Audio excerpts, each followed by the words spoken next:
see. It was a tacit acknowledgement that she wasn't going to get any more information, but Jude knew the real unspoken question was about money. Carole was eternally intrigued about what her friend lived on. Surely it wasn't from healing. There couldn't be a living in that, could there?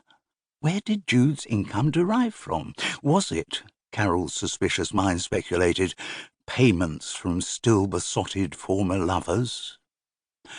Jude had no intention of revealing that what had enabled the employment of a decorator was an unexpected legacy from one of her former clients. An old woman who she had treated over the years for panic attacks had bequeathed a grateful couple of thousand to Jude, my healer and friend, with love. Carole returned to the scab she had been scratching earlier.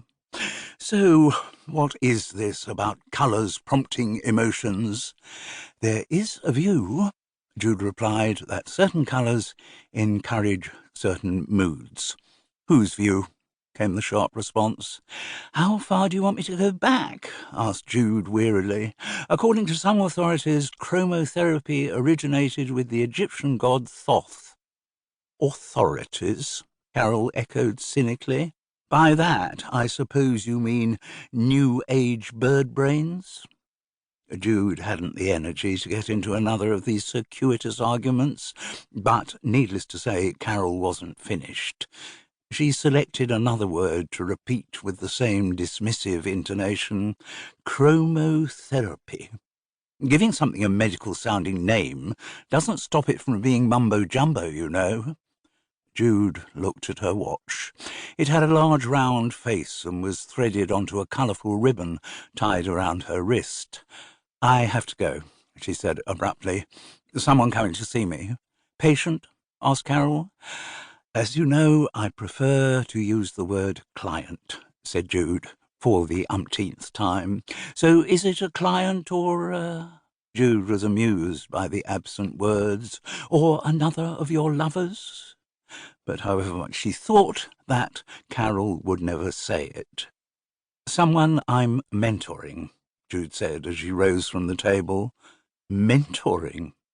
Nobody had mentors when I was growing up. I think people did, Carole, but they probably called them something else. Teachers, tutors, apprentice masters, possibly. That got another huh.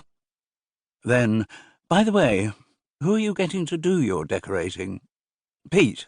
Have you heard of him? Oh, yes. Everyone in Fethering knows Pete.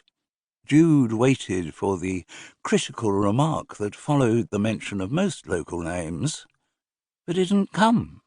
Instead, Carole said, apparently he's very efficient, Pete. Nobody has a bad word to say about Pete. Good. By now, Jude was at High Tor's front door. When she opened it, she felt the icy blast of February in Fethering. When it comes to colours for walls, Carole called after her, you can do a lot worse than magnolia. There is nothing so beguiling as enthusiasm, particularly in the young. Jude had felt that the moment she met Brandy Neville. It was at a complimentary health conference in Bristol. Jude had been on a panel discussing the subject, how to convince skeptics that healing works. She had taken on the assignment with some reluctance. She didn't really like talking about her work. Though she never doubted its efficacy, discussing healing in public seemed somehow threatening, a risk to its fragile mystery. But the organizer of the event, a therapist friend called Chrissy, had convinced her that unpersuaded members of the audience might be won round by her good sense and straight talking. And Jude's argument that there were unlikely to be many unpersuaded members of the audience attending a complimentary health conference was given very short shrift. It was after the end of the discussion that Brandy Neville introduced herself. She was small and dainty. There was something almost fairy-like about her. Her voice was small and dainty, nearly childish, too, and very tentative, nervous even. It was clearly costing her something to approach a stranger. I so enjoyed what you said in the discussion, Jude. It is all right to call you Jude, is it? That's what everyone else calls me.